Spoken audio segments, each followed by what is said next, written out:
Hello, ladies and gentlemen, and welcome to the REC podcast, brought to you by the REC Toycast. I'm your host, Roman Chavez, and with me, as always, Erik Icarus. Eric.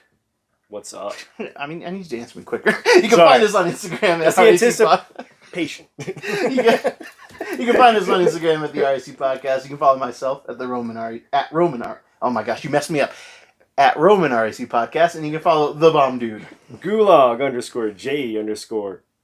Man, I really hope that hesitation was worth it. I was going to ask you how you are, and I don't care. Messed up my streak, man. I was on a good streak. It's been a while since I messed up the intro. And we're going to leave it in. We have to leave it in. Yeah. That's too good.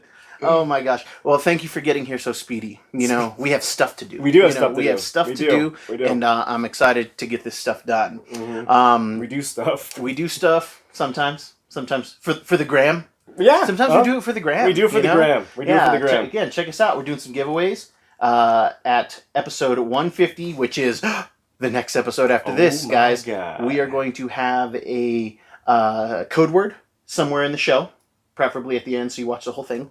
And we're going to give you the run of Superman Batman with a Vengeance with the first appearance of Batman Beyond in DC Universe continuity.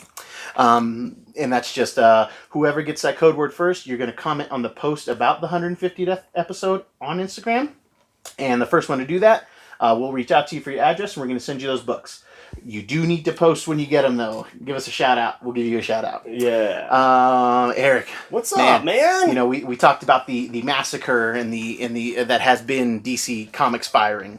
It's just terrible time. Mm-hmm. And turns out DC is going to be canceling a bunch of titles as well. Yeah. What? Like a bunch of things some things that were miniseries are getting cut short, it sounds like, and then some ongoing series are getting the axe as well. Do you know what? Yep. Here we go. We got Suicide Squad, which is huge that's going down. It's not that it's been great, but it's like, they want that to be one of their flagships. For sure. So like you're going to cancel that. Teen Titans. It's kind of a biggie. Yeah, that's a good just middle book. Like, yeah. I feel like you should always kind of have that book around because you really want the idea of you do want to get kids. Yeah, you want the idea of the next generation of superheroes simmering. Yes, because Young Justice is also getting canceled as well. Jeez.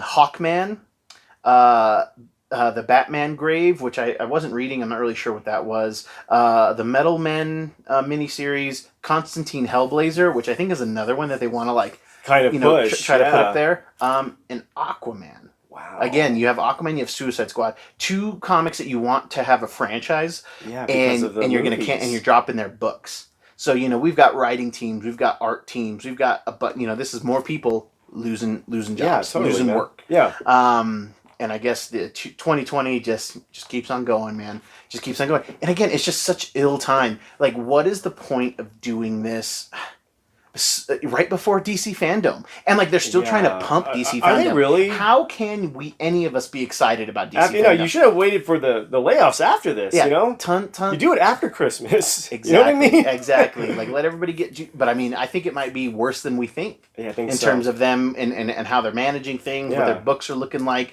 Again, they let off upwards of 600 people, so it's a lot. Jesus. But yeah, it's one of those things, but it's just you're trying... Who's excited anymore for Fandom? I don't know anybody talking about it at all. Not even on social media. The only social media posts I'm seeing about it are Jim Lee being like, "Please, guys, come on in. They're gonna take my legs, man. They're not gonna take my hands because they're still gonna make me draw." But it's pretty gnarly that the cuts and the drops. Now, some of these make sense. Like Hawkman never ever needs his own book. No. Metal Men, it's a miniseries. Finish the miniseries. Yeah, at least finish it. Yeah. The Batman Grave, that's kind of ironic. It's the right. Don't you think? But yeah, Young Justice, Teen Titans, those can be interchangeable. Yeah. It's just there's other things going on. They got rid of everybody who was doing that DC Black label. Really? So I don't know if that, or at least the guy behind the idea. So I don't know how much longer that's going to go. And that's been a moneymaker because it's those big format magazine style, and they're $10 a pop. So I don't know, man. Just the machete just going Machete, man. Machete style, you know. Danny Trejo doing some damage. We're getting Danny Trejo'd. Man. We're gonna start calling it Trejo'd. There you go. Yeah. You got Trejo'd. In lighter news and in 80s news, James Wan, who is the kind of the head guy for Aquaman, the director for Aquaman, of Saw fame, a lot of Fast and Furious movies. Yeah. He's going to be doing a Knight Rider movie. This came out a few days ago. It's a weird thing to try to reboot a show that was only 4 years around. It's got a cult following. It launched the Hoff, though, man, or at least projected him further into our lives. Yeah, David Hasselhoff, about a guy and his AI supercar. Yeah. So I mean, it kind of fits now. I get it. Yeah. Why not? Yeah. Why not get the Fast and the Furious guy to do that? Right. That's a good point. So I hadn't seen any. I don't think there's any casting or anything like that. Just that James Wan is going to be heading up this project. For sure. Got to have the Hoff in there somehow. Oh, of course. They're gonna have him. He's probably be the voice of Kit. Interesting. He's just like singing in German. And he's just drunk. He's just crashing himself. Just crying at Michael. Like, just turn me off, please. I can't turn anyone on. Like, he's losing it, but just keep the mics going. We'll figure it out in post. He's riffing. Yeah. This is what the greats do. Are you interested in a Knight Rider thing? Were you a Knight Rider fan? I mean, I watched it because it was on before MacGyver and Quantum Leap on USA. Yeah, it was it was the warm up, the aperitif. Yeah. I guess you could call it that. Get a little Hoff in your mouth. Get a little Hoffed up. There you go. It's a weird thing to like come back. It's just in this like sea of darkness when it comes to like the movie landscape. I gotta be honest. I'm really excited about this movie. Because it's just like, I'm like, why? I know what Knight Rider is. Oh, yeah, I'm familiar with Night Boat. Yeah, Boat. Did they do that? No, but remember it's a Simpsons gag. Oh, that's right. There's always a lake or an estuary or something. Like an isthmus or an estuary. I don't know. I'm not against it, but it's weird, though. I think they can take this in a good direction, a positive one, where they're like a couple. You know what I mean? Like it's like we're not staying into relationship norms. I'm feeling you. Yeah, I'm along for the ride. Yeah. Go. Yeah, that's what I'm saying. And then maybe they have a tumultuous back and forth for a while. And then maybe Knight Rider kind of caresses the wheel a certain way, and he goes, like he revs up. Yeah, he's like, oh, you like that, huh? I'm trying not to break contact with the audience right now. Yeah, and I can just see him, this whispering sweet nothings into each other's ears. Yeah, he's like turning the knot. Just make it like a sexy romp. Yeah, this is just a sexy action romp. Exactly, between a guy in his car, and a lot of guys can relate to that. Exactly, I think there's a metaphor here, man. Dude, James Wan, hit us up. Consult. We don't even just get us on the set. We don't even have to pay us. We just want to be on the set. Yeah, I just want to see the sexy romp. Okay, yeah. I want to see the closed, the cut scenes for the director's cut. There you go. Yeah, you can't mess up those Blu-ray sales, all right? No, I'd buy it for that. What is we've talked about 80s shows that we want to see redone. Yeah. Give me one that you would think about that can be a movie, just like a one-off film or a series of films. Is there anything that you could see? Shocked they haven't done MacGyver. Yeah. That would be my one, dude. MacGyver. Do you see MacGruber is getting a series on Peacock streaming service? Interesting. Yeah, I think it's NBC, right? That just needed the movie. Yeah. It just needed the movie. A friend of the show, Big Tuna, won't shut up about it, though. He loves it, man. Dude, I love the movie. I love talking about MacGruber with you guys, and I love how irritated I get at how much you guys love MacGruber. Yeah, totally. But I'm not super, I'll probably watch the show. Sure. It's just, I can only take so much of that type of thing. Yeah, you're right. So that's what I mean. The movie is perfect. We don't need a show back, over and But over. if you tell me they find a way to get Val Kilmer to show up, then I'm watching. Yeah, even just once, I will be there. Oh, yeah, me too. And Vicky St. Cloud, okay? No, Vicky St. Elmo. Oh, sorry, Vicky St. Elmo.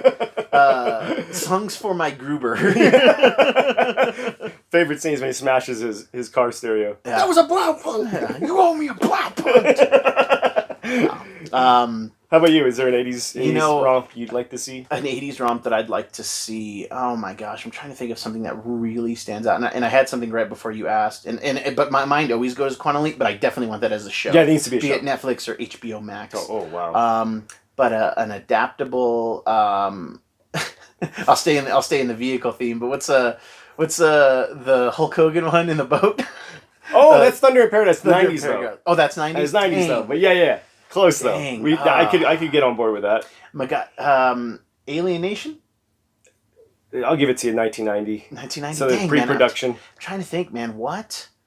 I'm drawing a blank. Why don't we do like a lighthearted comedy? Like we could do a Mr. Belvedere as a movie, maybe a Netflix movie. Like as a movie? Yeah, like a Netflix movie, like and make it totally ridiculous and get Bobby Moynihan to play Mr. Belvedere and like center it. Oh, good. See what I'm saying? Yeah. Okay, I'm picking up what you put down, and have it be a maybe like an Airbnb type thing. Yeah, there you go, man. He goes to stay at somebody's Airbnb and he just like doesn't leave. Exactly. But he starts like doing stuff around. around. They think he's like the butler or something. Yeah, he's just like sticking around. Yeah, it's like I'm the housekeeper for this Airbnb. You know? Oh, it could be. I could be funny, dude. It could be funny, or it could be dark. Oh yeah. And that everybody who comes to the Airbnb, it's like a Are You Afraid of the Dark situation, where it's like in a 4-room thing where every family that comes and something different happens to them. Be it something in the house, in the neighboring woods, or clearly at the lake, where this Airbnb is, and we never really know what Bobby Moynihan's deal is. You know? Yeah. Like his name is Mr. Belvedere. Yeah. But he's straight up still Bobby Moynihan. Exactly. Like, no English accent. Nothing like that. Just the name only. Yeah, and maybe job title. Yeah, just to get him in there, you know. Yeah, like we like. And maybe the thing that's connecting everybody is like the guest log book. Yeah. See? There's a movie here. There's something here. Let's write it. There's something creepy. Bobby Moynihan, get at us. I know, dude. Well, we'll flesh something out. I feel so bad. He left that gig at SNL, and maybe he was just ready to go, but like he went for this show that it was him, somebody from Night Court who's like really good. He was like one of the lawyers, and he was like really famous. And I just can't John remember. Larroquette. Yeah, John Larroquette. Yeah, and then some kid, and they each played the same character at different points. Hey, okay, in life. That's cool. It's an interesting idea. It's a good idea. I never watched it, but it didn't last. It's like a comedy. This Is Us. Yeah, somewhat. But it did not last long, and that was kind of his like, I'm leaving SNL because I got my own show. Yeah, I got bigger and brighter things coming at me. But, we always talk about Moynihan. Dude, he's a fan favorite on this show, man. Give me the Bobby Moynihan and Jaimin Hansu buddy cop comedy, and I will be so happy. All right, just favorites of the REC. All right, we'll try to figure that out. Throw Rachel McAdams in as the love interest. Gotta be in there. Or as the no nonsense chief. Exactly. There you go. Yeah, that's it. Yeah, we flip everything on its head. Yes. She's the no nonsense chief. She's gorgeous, but she runs a tight ship. Okay, of course. But sometimes she's got to get in the field. Exactly. All right. Yeah. And Jaimin Hansu, I wanted to try so hard to work on like a New York cop accent, but it's like still clearly like African. Totally. I think you could do it. Yeah. Oh, yeah. The guy can do anything. Yeah. The guy can do anything. I need to go back and brush up on my 80s stuff. I love 80s music. I love the look, Yeah, cool. Oh yeah. It always comes back. Yeah. That look always comes back. Everything about the 80s screams I'm poisoned to a predator. I have big hair, I have bright clothes, and I'm concerned that there was something hunting us, and we were too young to remember. Yeah, totally. Right? Yeah. We were too young we just survived it, and we trauma blocked it out. Trauma blocked it. Yeah. That's Yeah, man. I'm down for Psycho Belvedere. Okay. Yeah. Down with that. Ooh, Psycho Belvedere. Like I didn't even make that connection when I was going dark with it. I like that. I'm gonna write this down. John Wick. Yes. Spoilers, kids. Keanu Sans. Okay. With the way John Wick 3 ended. Remember, we expected it just to be a trilogy. Yes. And again, spoilers, kids. We set up for fourth one. Oh, yeah. We set up way more. Well, they were talking about doing a fifth one as well. Oh, wow. They're going to shoot 4 and 5 at the same time. Nice. So we will get it. I don't think we're going to get 6 films. No at least way. I hope not. Like Keanu, I want him to do something else. Me too. Because I saw, I need to, sorry guys, I need to read up on this article still, but I saw it was like, because of John Wick 4 and 5, Keanu Reeves had to say no to a Marvel thing. I don't know what the Marvel thing is, and it could have just been clickbait. But I wanna simmer on that, and we'll talk about it next episode because we gotta see if that's true. If it is true, yeah, it could have just been clickbait. But you know, we want Keanu in the and I know Kevin Feige does. Kevin Feige says, yeah, we've talked to him a couple times, yeah, for sure, and it's cool. The right part. It's cool because the way that I understand it is that they ask Keanu, "Is there something in the Marvel universe you would like to do?" Oh wow! Of course, man. You're the guy. Yeah, you ask Keanu. Yeah, you don't tell Keanu. No, yeah. You don't tell Keanu anything. Like the dude. So I have my new. That's another one of the REC favorites, I think too. Mm-hmm. He'll be in the movie. He'll play you. Yeah, in the REC bio. Okay, hey, all right. Yeah, Matt Pinfield will play me, and then Keanu Reeves will play you. They're about the same age, you know. But I saw something else that made me fall in love with. I always fall in love with Keanu. Me too. He was on a Colbert, and I think this was from in the last couple of years. And Colbert is a big Catholic. Oh yeah. And he asked Keanu Reeves, he says, what do you think happens when we die? Right. And Keanu, it was great. He just kind of gathered himself, and he goes, I think the ones that love us will miss us. Wow. What a great like it's not disrespectful to anybody. No, and it's thoughtful. And it's insightful, and it's a great way to answer that question. And I want to answer that to somebody who does not watch TV, so that I can blow their mind with my Keanu. Yeah, man. No, I'm like, what a great thing to say. What a great thing to say to somebody who was fishing for maybe a little conflict, an existential debate. Sure, but you can't do that with Keanu. He just stops you in your tracks. No, dude, he's everything. He's got such a cool. It's Cool Breeze, baby. Yeah, that's true. That's his name. The image that he presents seems very genuine. I would be shocked if they found the bodies. Right, or that he gets me too. yeah. Like I don't know if there's anybody. I don't know that there's anybody that would believe. Like we'd have to get. You have to give me some real evidence. You're not. Videotape. Yep. Someone who else was there. Yes. That would be tough because that like you said, it would break my heart. Yeah, me too. Break my heart. I love Keanu. But I'm excited that we're gonna get two filmed back to back, which means that it's cool, but oh man. I really just wish it was a trilogy. Yeah. They left it open-ended. I was hoping he'd just get a nice, rounded ending to his story. But didn't you want more at the end of it? But that's how I want my things to end. See, I would like to. I'll dip into your ink, okay, and I'll say I would like a Taxi Driver-esque ending in terms of that. Probably the only scene I really appreciate from Taxi Driver, and you made me appreciate it, is when he's driving the cab at the end, and just that quick. I don't know if it's like a violin or something where you see him look in the mirror. Yes, and then the music, the score plays backwards for 2 frames. Oh, that's what it is. Okay, so it's it's starting over. Yes, and that's genius. I would like that kind of idea where he's trying to get out. Or he's like, I am done. Like, I've killed the high table, whatever. And then there's just he just looks for trouble. There's another table. Yeah, right? The table above so that was just a kid's table. Oh my gosh, yeah.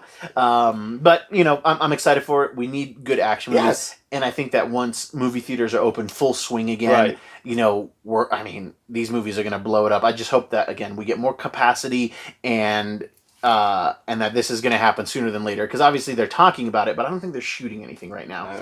I've heard some things are in production. Tyler Perry is doing the whole bubble thing, and I don't know if he built that studio in Atlanta last year, the year before, and apparently he's producing films right now. And apparently he's got a whole bubble situation, like the NBA, like some of these other institutions that have been moving forward. Yeah. And apparently he's going ahead with things. So he's been in production for at least a few weeks on things. I don't know what they are.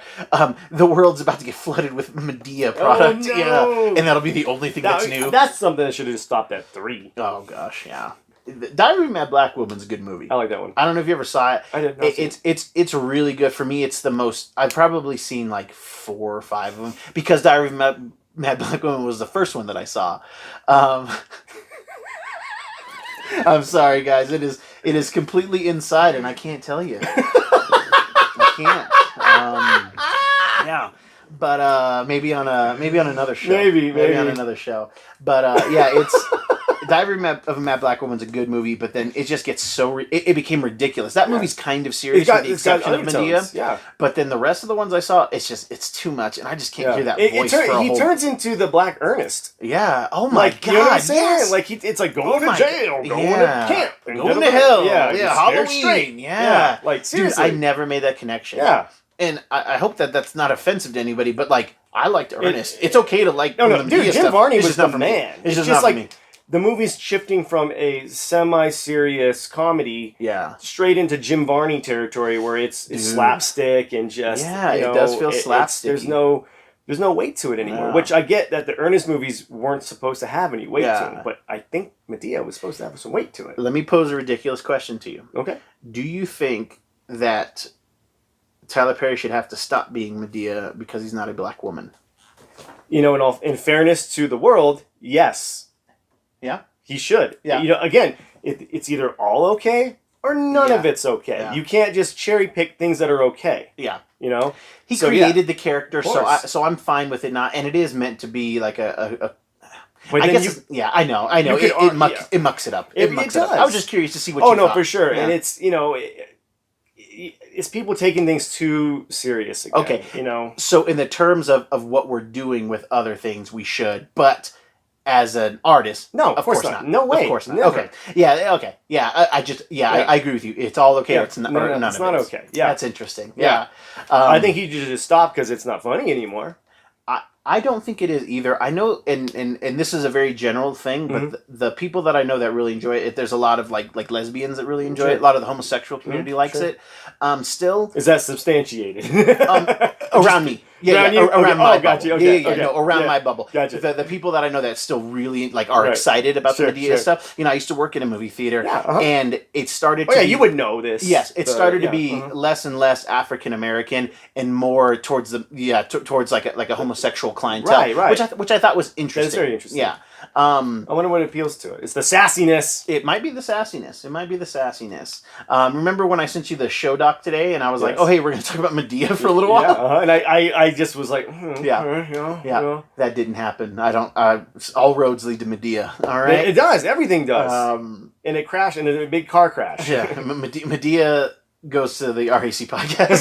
Hey, come on the show. Oh my gosh, that'd be awesome. I love Tyler Perry. Hallelujah. Hallelujah. Yeah. I don't think we should do that. I'm imitating Tyler Perry. Of course. The character, not the person. The biggest, funnest rumor of the week. It was actually of last week. It wasn't the last thing? No. Okay. Was Tyler Perry's going to show up in Batman. No. Tyler Perry Goes to the Batcave was the X-Men the Animated Series team. Yes. Has had talks with Disney about a possible reboot. Wow. That's amazing. I hope they do it. Do you think so? Do you think...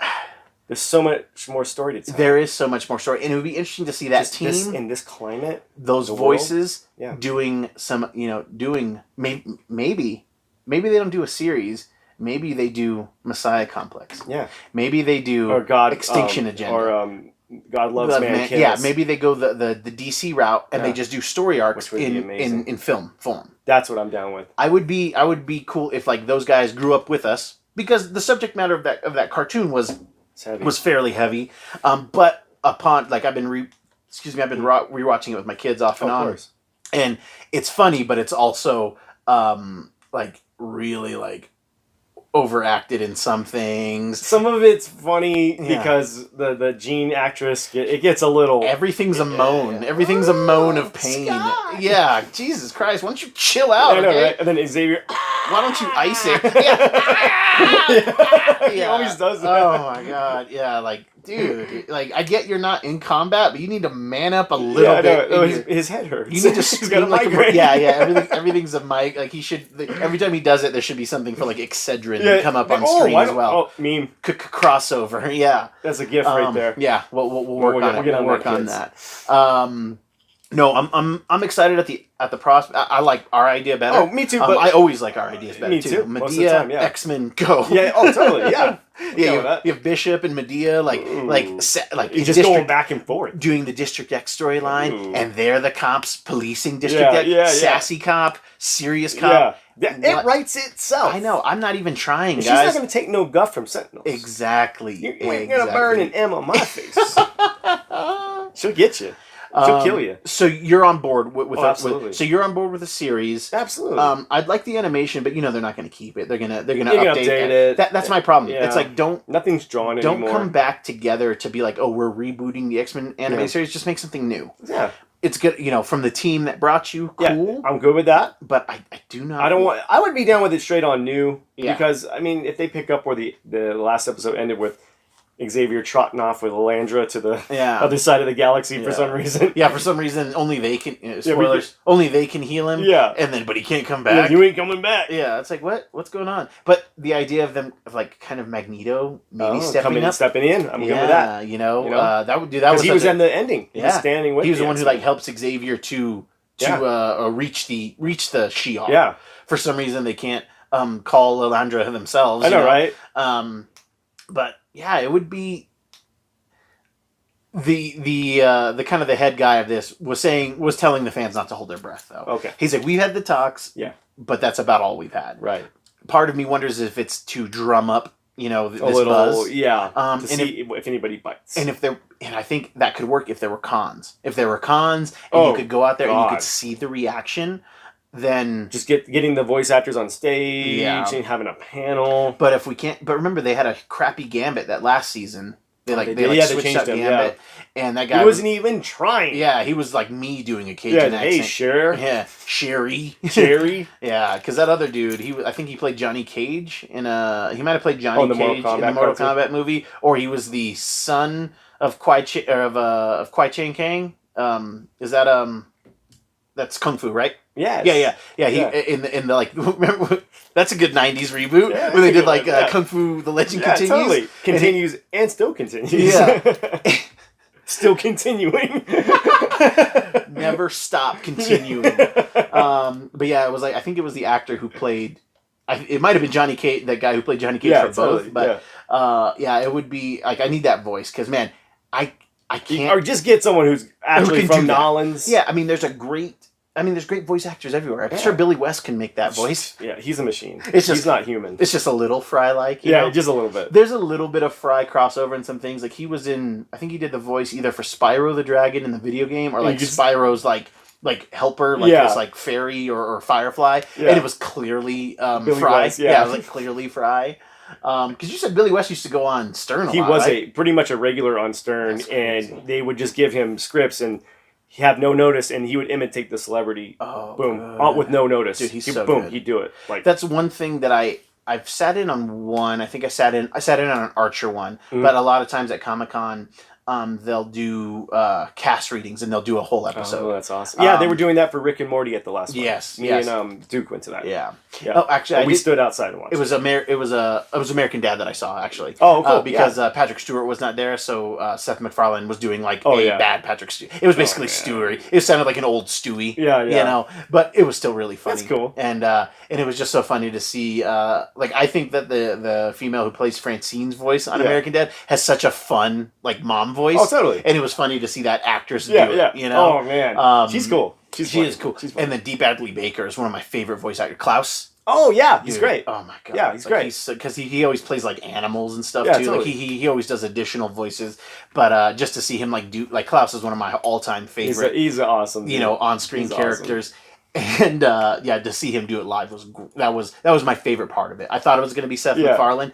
But it really was. They got that guy. Yeah. Oh, that's awesome, brother. That's awesome. If you could see a table read of an animated show, which one is it, brother? Ooh. Anytime in history? Anytime in history, yeah. Oh, dude. Anytime from 92 to 97 Simpsons. Oh, okay. Straight up. That's a great call. Great call, because you could get a Phil Hartman one. You could get some of that. Yeah. And the best writers doing the best show at the time. Great call. Is there an episode from that time you'd like to see done live? Because that's what they do. They focus on an episode. Focus on one episode. Yeah. Oh, man. I would want to see the Stonecutters, but I would want to see everybody. Yeah, that won't be hard to do. Yeah, if you could get that cast, like if I was rich, I'd pay that cast, get Patrick Stewart in, and do the Stonecutters totally. episode. Oh my god! Obviously, no Phil Hartman, but great question. Whoever was it? D. Bradley Baker or not D. Bradley Baker? Billy West that did. Is that Brannigan? Yeah. Yeah, you just have him do the Phil Hartman stuff. Totally. You know. Oh man, I'm just gonna go with one I just recently watched, Whacking Day. Nice. Just because you want to get Barry White. Can't get Barry White. This is we're in. We're in the time bubble. So Barry White can show up. That'd be great, dude. Or Camp Krusty. All the sexy snakes slithering on their bellies. That's a weird episode. Oh, it's great. I love the part where Homer's like practicing. Yeah. And he's like, flipping around and everything. Yeah. He's all agile. And then doesn't Marge like tell him to like bring the stick to bed? Yeah. Yeah, that's good call. Good call. Either that one or Camp Krusty. I love Camp Krusty. Camp Krusty's good. I'll give an honorable mention to Curse of the Flying Hellfish. Oh, that's a good one. Wrinkly gibberish, man. Yeah, wrinkly gibberish. All right, kids, that's our show. If you like what we're doing, please hit that subscribe button. Tell your friends. Give us a like. Leave us a comment. Comment on any of this wacky stuff we talked about today. This was a potpourri episode. This was a potpourri, a trail mix. A veritable trail mix. I like the trail mix. Yeah, do not confuse the two. One does not taste good, but smells better. Yeah, good point. Tell your friends about our giveaway. We are still giving away big books for our 250 subscribers, 500, 750, 1,000. These books aren't going anywhere, guys. We're talking about hundreds of dollars of books. I'll throw up a picture right here to show you what the books are, but we have... oh my gosh, I'm drawing a blank. Miles Morales? Invincible Iron Man 7. Cameo of Riri Williams, CGC at 9.2. Invincible Iron Man 9, CGC 9.4 with Riri Williams' full appearance. The Michael Choi variant for Miles Morales Spider-Man #1. Very sought-after variant. Not graded, though. It's raw, but very clean. And then at 1,000 subscribers, we will be giving away a CGC-graded 7.5 Ultimate Fallout 4, which is the first appearance of Miles Morales. So tell your friends, spread the word, help us out. Eric, do you have any final thoughts for us today? Going back to the hellfish got me thinking about something. Okay. You catch more fish with a net than a line. A line is something you say to a girl. A net's something you say to a whole room. Wow. I don't know what to say to that, guys. Fart joke. Thank you guys so much for listening. I've been your host, Roman Chavez. I'm still Eric Icarus. And we will catch you on the next podcast. Very insightful, brother.